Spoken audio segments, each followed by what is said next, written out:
नमस्कार, बेबस विपक्ष देख रहे हैं आप और मैं हूं आपके साथ शिवानी अतुड़ी।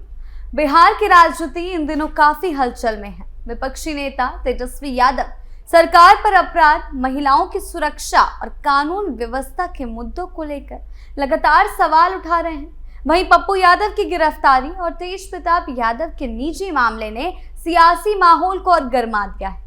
विपक्ष तो सरकार को घेरने की कोशिश कर रहा है, लेकिन खुद के पुराने विवाद और नेताओं के निजी मामलों ने इसे मुश्किल बना दिया। क्या कुछ हुआ है उस पर चर्चा करेंगे, लेकिन उससे पहले एक नजर डालते हैं बिहार की टॉप हेडलाइंस पर।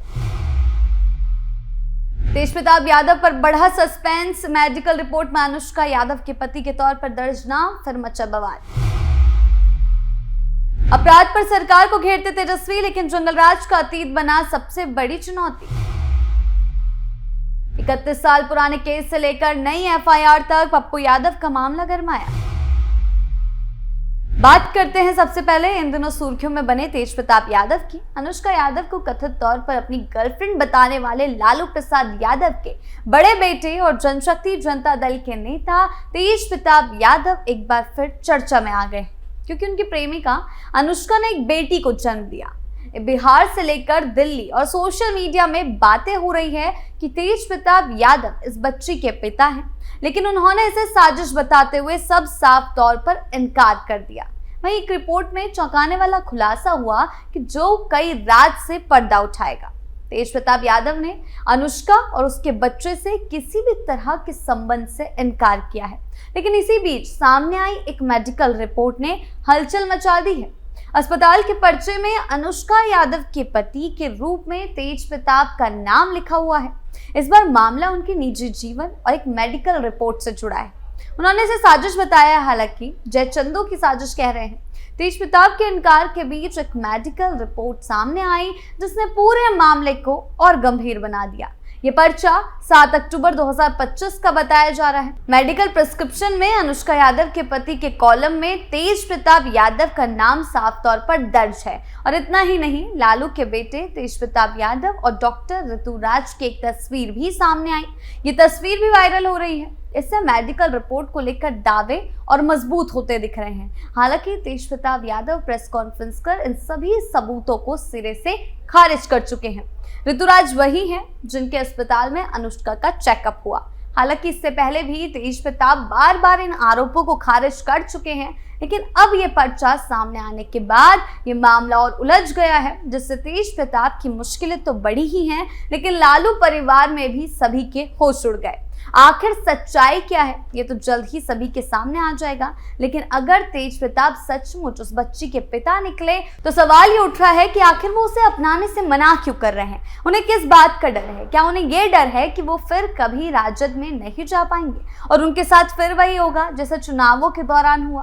क्या इसीलिए वो इस मुद्दे को स्वीकार करने से पीछे हट रहे हैं, जिसको लेकर अब तेज प्रताप बुरी तरह से फंसते जा रहे हैं? आने वाले दिनों में ये साफ होगा कि आखिर इस मामले में अनुष्का कब खुलकर बोलेगी और क्या तेज प्रताप खुद को बेगुनाह साबित कर पाएंगे या नहीं। नेता प्रतिपक्ष तेजस्वी यादव से भी जब इस मामले में पूछा गया, तेज प्रताप यादव को लेकर सवाल किया गया, जिस पर उन्होंने कुछ भी बोलने से साफ तौर पर इनकार कर दिया है। बात करते हैं अगली खबर की। तेजस्वी यादव की राजनीति अपने ही जाल में उलझती हुई दिखती है। आज जब वो सदन और मीडिया के सामने बिहार में अपराध, महिलाओं की सुरक्षा और बच्चों के साथ हो रहे अपराधों को लेकर सरकार पर हमलावर हैं, तो पहली नजर में ये बात सही और जरूरी लगती है। विपक्ष का काम ही सवाल उठाना होता है, लेकिन दिक्कत तब शुरू होती है जब वही सवाल उनके अपने राजनीतिक इतिहास और पारिवारिक शासन से टकरा जाते हैं। तेजस्वी यादव जिस स्ट्रैटेजी आज सरकार को घेरने की कोशिश कर रहे हैं, वही जमीन उनके लिए सबसे ज्यादा फिसलन भरी है। बिहार की जनता आज भी भूली नहीं है लालू राबड़ी शासन के दौरान को जंगलराज क्यों कहा गया। उस समय अपराध सिर्फ खबरों में नहीं, आम लोगों की रोजमर्रा की जिंदगी का हिस्सा था।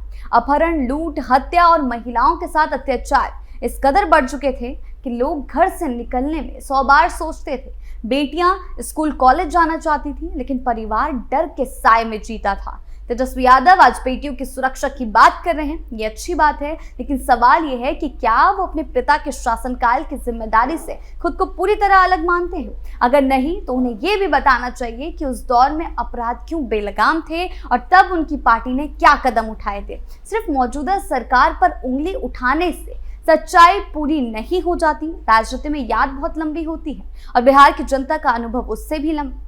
आज अगर तेजस्वी नीट, दरभंगा या अन्य जिलों की घटनाओं का हवाला दे रहे हैं तो लोग तुलना करेंगे तब और अब की, और यही तुलना तेजस्वी को बार बार कटघरे में खड़ा कर दी है। वो जिस मुद्दे पर सरकार को घेरते हैं वही मुद्दा पलटकर उनसे जवाब मांगने लगता है, और यही वजह है कि तेजस्वी की रणनीति कई बार उन्हें फायदे की बजाय नुकसान में डाल देती है। वो सरकार को असंवेदनशील दिखाने की कोशिश करते हैं, लेकिन अपनी पार्टी के पुराने रिकॉर्ड से बच नहीं पाते।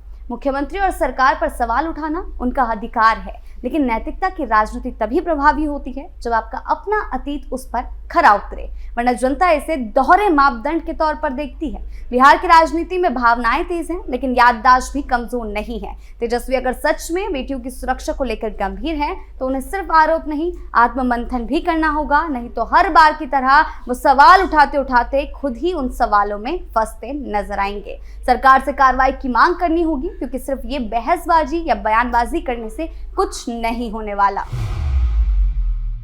बात करते हैं अगली खबर की। पूर्णिया से सांसद पप्पू यादव को लेकर इन दिनों बिहार की राजनीति और न्यायिक प्रक्रिया काफी चर्चा में है। उन्हें हाल ही में 31 साल पुराने एक धोखाधड़ी के मामले में गिरफ्तार किया गया। इस मामले में पटना सिविल कोर्ट से उन्हें जमानत तो मिल गई, लेकिन इसके बावजूद वो जेल से बाहर नहीं आ सके, और इसकी वजह यह है कि गिरफ्तारी के दौरान सरकारी काम में बाधा डालने के आरोप में उनके खिलाफ एक दूसरी FIR दर्ज कर दी गई। इसी नए मामले के चलते पप्पू यादव को अभी भी पटना के बेऊर जेल में रहना पड़ रहा है। इस दूसरे मामले में जमानत पर सुनवाई अब होनी है। जमानत की सुनवाई के लिए पप्पू यादव को करीब 12:30 बजे बेऊर जेल से कोर्ट लाया गया था।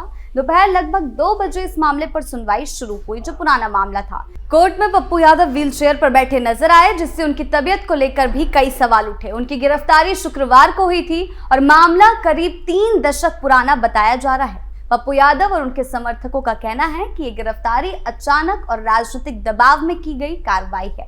पप्पू यादव पर आरोप है कि वो नीट की एक छात्रा के मौत के मामले को लगातार उठा रहे थे और सरकार से जांच की मांग कर रहे थे, और इसी कारण उन्हें निशाना बनाया गया। उनके वकील सोमवार को ही जमानत याचिका दाखिल करने वाले थे, लेकिन उसी दिन कोर्ट को बम से उड़ाने की धमकी मिल गई। इस धमकी के बाद सुरक्षा कारणों से कोर्ट के सभी न्यायिक काम रोक दिए गए और अदालत को बंद कर दिया गया। इसके चलते पप्पू यादव की जमानत समेत कई अन्य मामलों की सुनवाई टाल दी गई है। इस पूरे मामले को लेकर कांग्रेस पार्टी खुलकर पप्पू के समर्थन में सामने आई।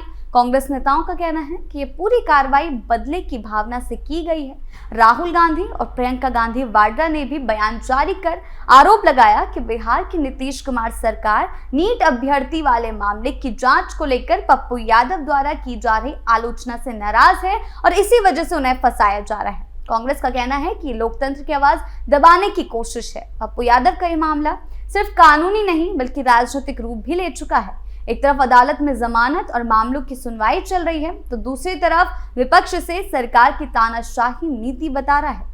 आने वाले दिनों में कोर्ट का फैसला और राजनीतिक प्रतिक्रियाएं ये तय करेगी कि इस मामले का आगे क्या रुख होता है, लेकिन विपक्ष ने इस मामले को मुद्दा बनाने में कोई कसर नहीं छोड़ी, जिसके कारण अब उन पर ही खुद सवाल खड़े हो रहे हैं। कुल मिलाकर बिहार की राजनीति इन दिनों काफी हलचल में है। तेज प्रताप का निजी मामला हो, मेडिकल रिपोर्ट हो, तेजस्वी यादव का अपराध हो और महिलाओं की सुरक्षा पर सवाल उठाना हो, या फिर पप्पू यादव के पुराने और नए केस, इन सब ने राजनीति को गरमा दिया है। आने वाले दिनों में कोर्ट के फैसले राजनीतिक बयान तय करेंगे कि किसको फायदा होगा और किसको आलोचना झेलनी पड़ेगी। फिलहाल बिहार की जनता हर घटना पर ध्यान दे रही है।